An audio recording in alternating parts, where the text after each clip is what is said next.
Propicios días a todos y a todas. Bienvenido a este cuarto vídeo, cuarto especial y último de los westerns dirigidos por el propio Clint Eastwood. Ha llegado el día, ha llegado el momento de que celebramos el 93 cumpleaños de Clint Eastwood, ¿no? Espero que no tenga que editar esto cuando lo suba y que no se me quede esto un poco a medias, ¿no? Pero felicidades Clint Eastwood desde aquí, aunque le interesa poco o nada lo que yo pueda decir realmente, porque que le va a interesar a estas alturas a este hombre. Y bueno, en definitiva decir que no estoy solo y que vamos a ver a otros compañeros o otras opiniones de los que me han llegado, pues vamos a escucharlo a ellos primero. Pero la mía ya tengo grabada mi opinión, mis impresiones y mis historias, y ahora queda primero escucharlos a ellos y luego pues ya introduciré yo con lo mío. Así que vamos con ello y vamos en primer lugar a los invitados. Vamos allá. Lo que le dije la otra mañana de que se parecía a mí no es verdad. Usted no es fea como yo. Solo que ambos tenemos cicatrices. Hola José, pues a mí me ha gustado mucho esta película y aunque hay muchos detalles y muchas cosas que se podrían hablar de ella, voy a comentarte tres aspectos, por ejemplo, que me han gustado mucho de esta película. Por una parte porque refleja una crudeza y una realidad no solo de la vida en sí, la vida del día a día del oeste, muy realista, sino que además también la crudeza y la realidad de las consecuencias de la vida del oeste, ¿de acuerdo?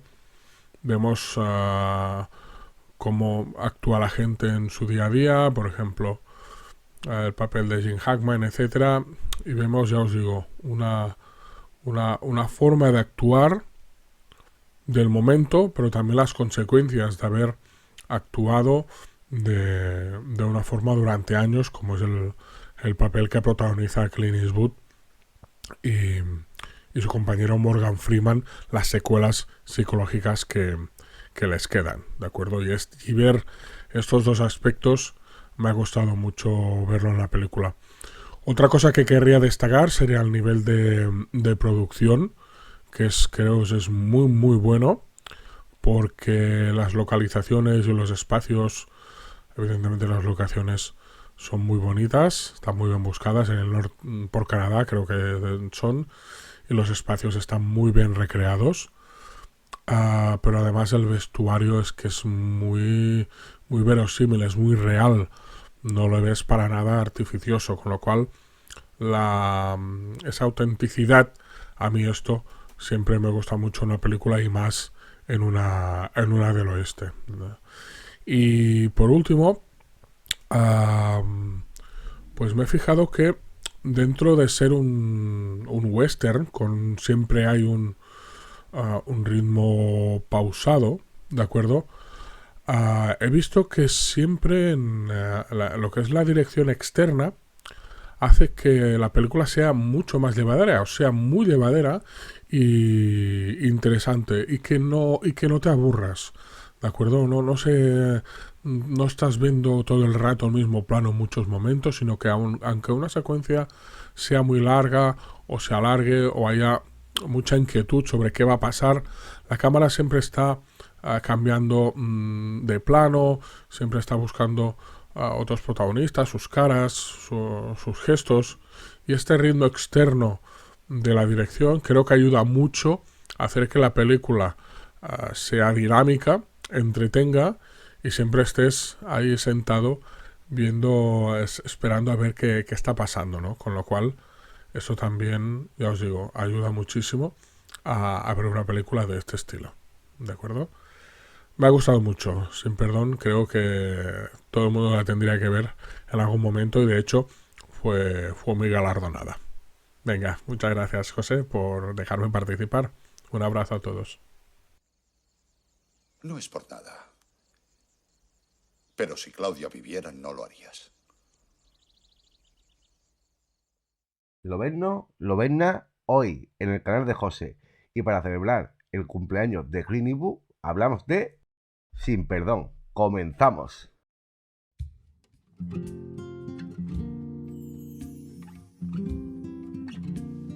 La película nos sitúa en el pueblo de Wee-Whiskey, Wyoming. Pronto vemos el comienzo de la trama en el que un par de muchachos que regentan el prostíbulo del bar de este pueblo agreden al personaje de Delina, interpretado aquí por Anna Levine. Las mujeres piden auxilio a Little Bill, que es el sheriff aquí interpretado por Jim Hammond, incrédulas tras ver que el máximo castigo para estos forajidos ha sido la obligación de entregarle unos caballos al propietario del local, deciden tomarse la justicia por su mano tras ofrecer una recompensa a quien mate a estos dos forajidos. Y aquí es donde entran nuestros protagonistas: Clint Eastwood, que interpreta a William Munny, Morgan Freeman en el papel de Ned Logan y Jane Woolbeck como el joven Scofield Kay. Con la idea de repartirse la recompensa, galoparán juntos para matar a los forajidos. La película dura poco más de 2 horas, en la que podemos ver muy bien reflejada lo que son los miedos, anhelos y fantasmas de todos los personajes de la película. Va mucho de gestos, de pequeños detalles, y está muy bien hecha esa parte, me encanta. No sabemos exactamente nada del pasado de nuestros forajidos, pero sabes que han sido capaces de lo peor con tan solo 4 pinceladitas que te dan.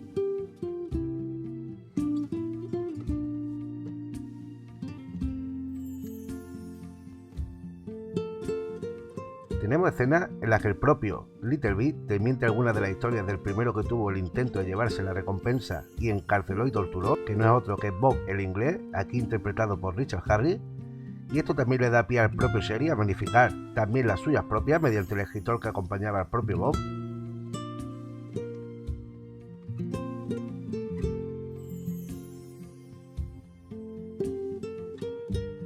Otra escena a recordar es cuando atrapan y matan a Ned Logan y no delata a William Munny. Recalca muy bien, pese al pasado que han tenido, que son hombres que con el tiempo se han redimido y refleja muy bien ese respeto, la lealtad y esa amistad que se tienen entre ellos.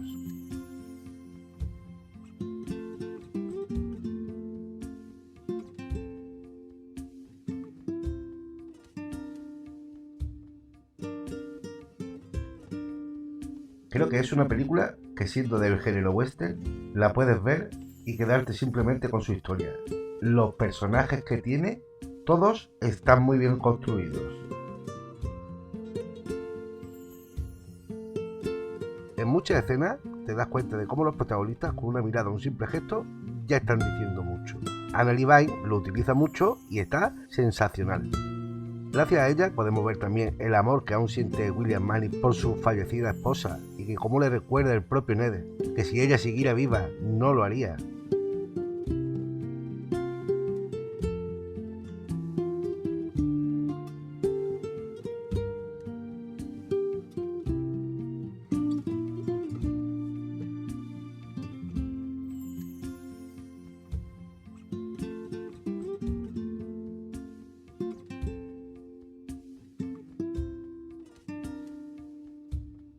Y ese final que tiene, en el que se ve como William Munny vuelve a casa a la tumba de su mujer, me parece maravilloso.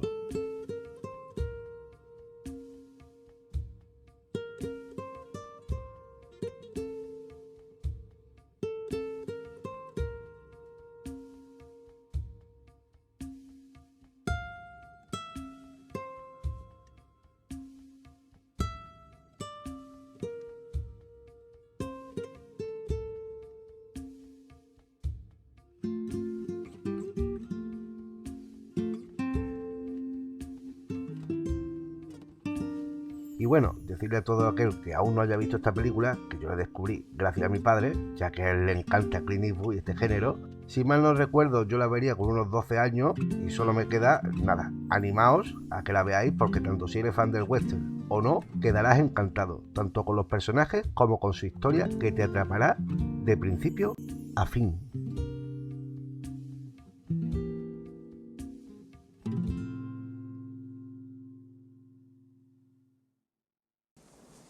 Matar a un hombre es algo muy duro. Le quitas todo lo que tiene y todo lo que podría tener. bueno, pues llegaría al año 1992 y por fin pues se estrenaría Sin Perdón, una historia que según él llevaba en el cajón ya varios años, pero que cuando le llegó pues pensaba que era demasiado joven para lo que es el personaje en sí, pero bueno, él tomó esa decisión, pero finalmente se llevó a cabo digamos, este fin de viaje, ¿no? Como podría representar del propio Clint Eastwood en esta obra magna, ¿no?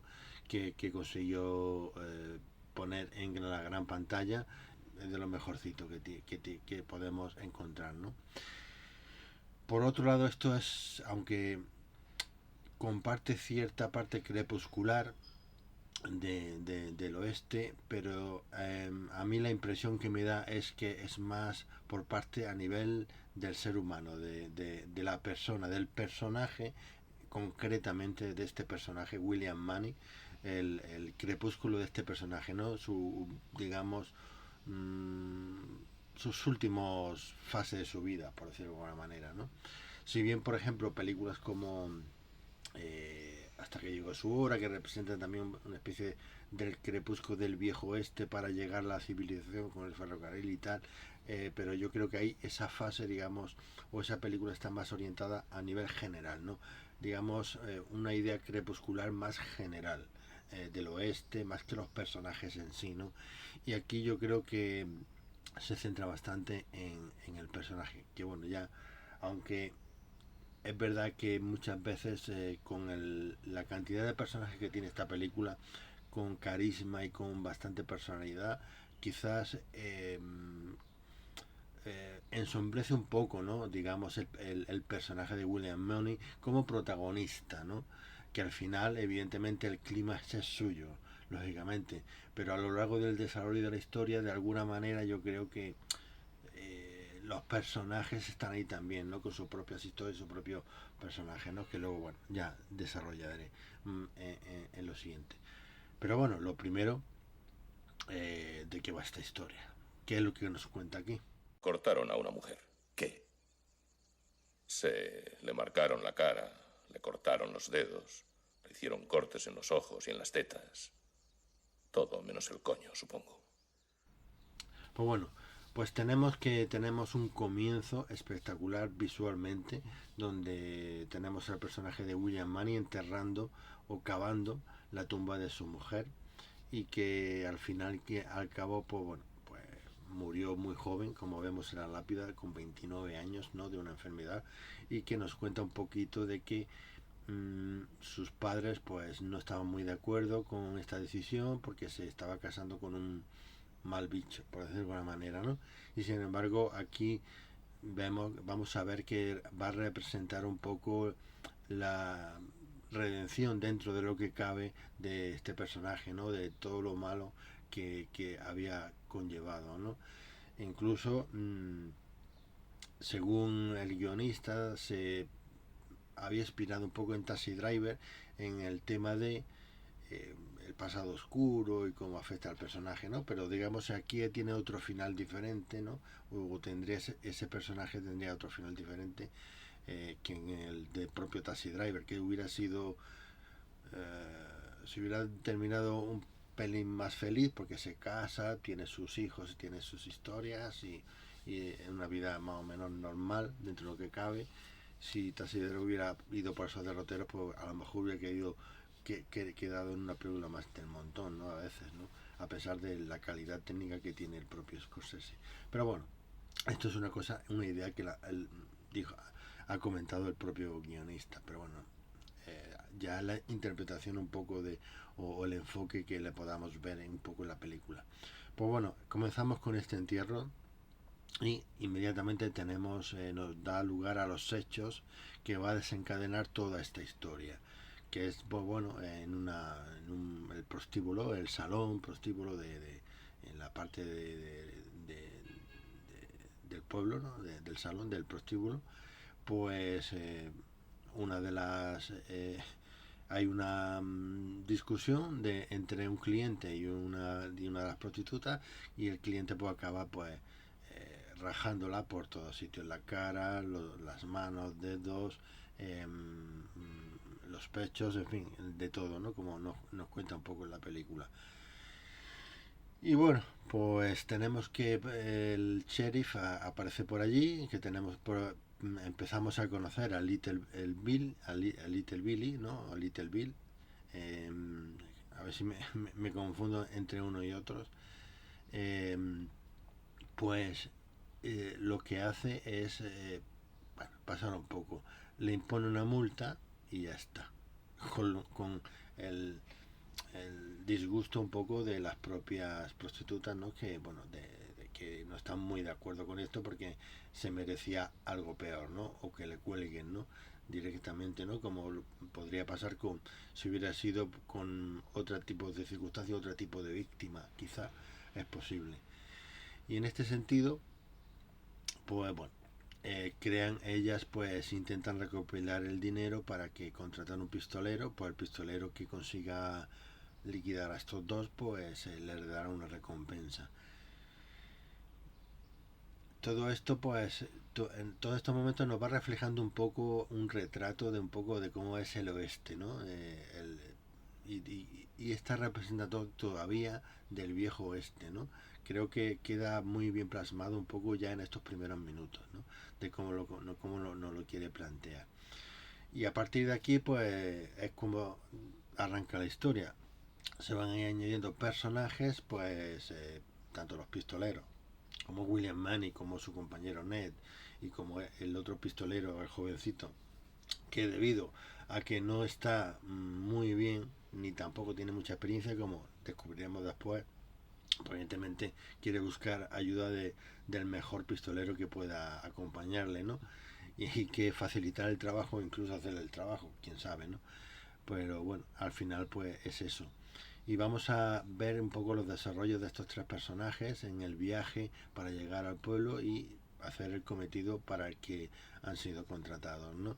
Y paralelamente también vamos a tener un poco la historia del propio Little Bill, en el que, bueno, su manera de afrontar y cómo vamos a ver el desarrollo del personaje, de cómo se enfrenta a esta situación, ¿no?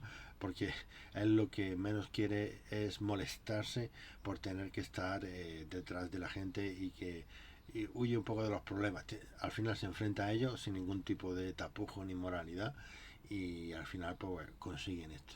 En esto tenemos, pues ya digo, en estos personajes tenemos otro que es el bot del inglés, que se nos incorpora aquí junto con su biógrafo, en el que bueno, vamos a tener realmente una presentación real del personaje de Little Bill. Bien, buenas tardes, caballeros. Dame tu 32, Bob.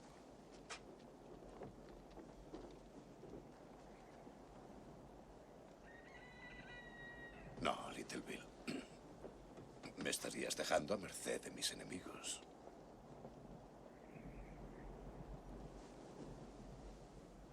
¿Tus enemigos? ¿Ya has estado hablando sobre la reina?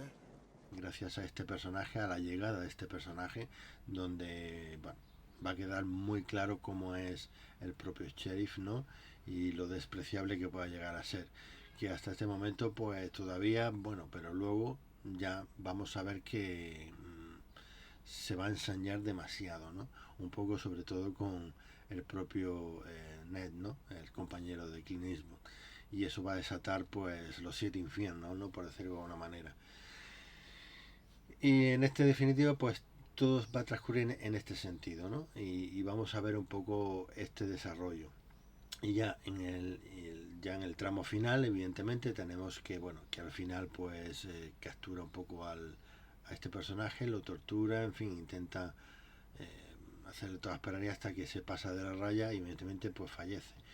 Lo cual esto pues, en fin, como era de esperar, pues no es algo que le haga mucha gracia al propio William Manny, ¿no? Precisamente, ¿no? Y al final pues llegamos al clímax con toda esa tensión que necesita la escena, ¿no? De todo lo que ha pasado, ¿no? Y de ejecutar esa venganza personal. O sea, lo que hasta ahora era un contrato por dinero, lo convertimos un poco en ese contrato, una venganza personal, por decirlo de alguna manera, ¿no?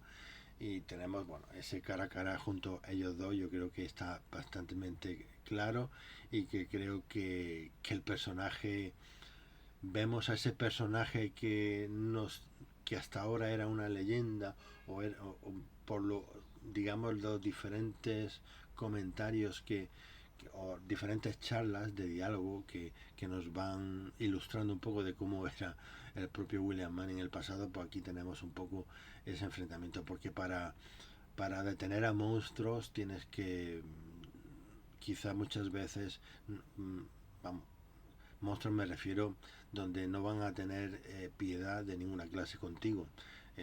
Un delincuente, un criminal, alguien que no tiene ya ningún tipo de moral ya contra la vida humana, pues evidentemente no le vas a pedir, oye, por favor, vamos a tranquilizarnos, vamos a tomar un cafetito y vamos a charlarlo y lo vamos a dejar aquí. No, precisamente no va a ser así, ¿no?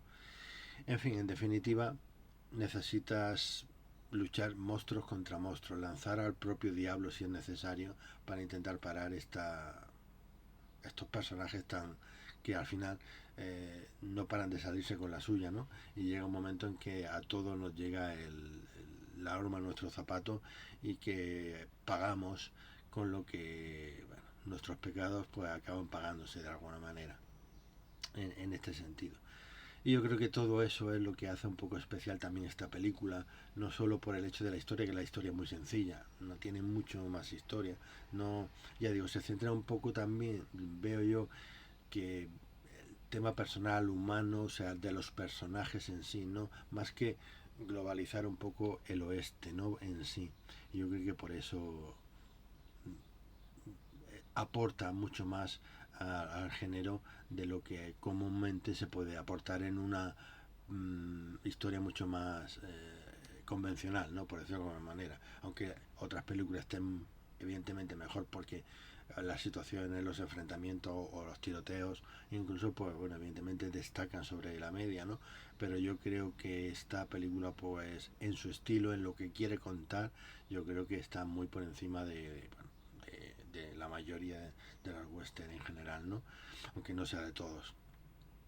Y bueno, en definitiva, en cuanto a estos personajes que a mí me han gustado mucho, tanto Little Bill como el personaje de Bob el inglés, con su representando todo el tema de político, ¿no? Por decir de alguna manera, de la, digamos, de la monarquía, o digamos la democracia presidencial, por decirlo de alguna manera, y un poco intentando convencer de que lo mejor es la monarquía. Pero bueno, en fin, esto cala un poco en este personaje y lo construye, ¿no? De alguna manera. Bien, ahora voy a salir. No dudaré en matar a quien vea afuera.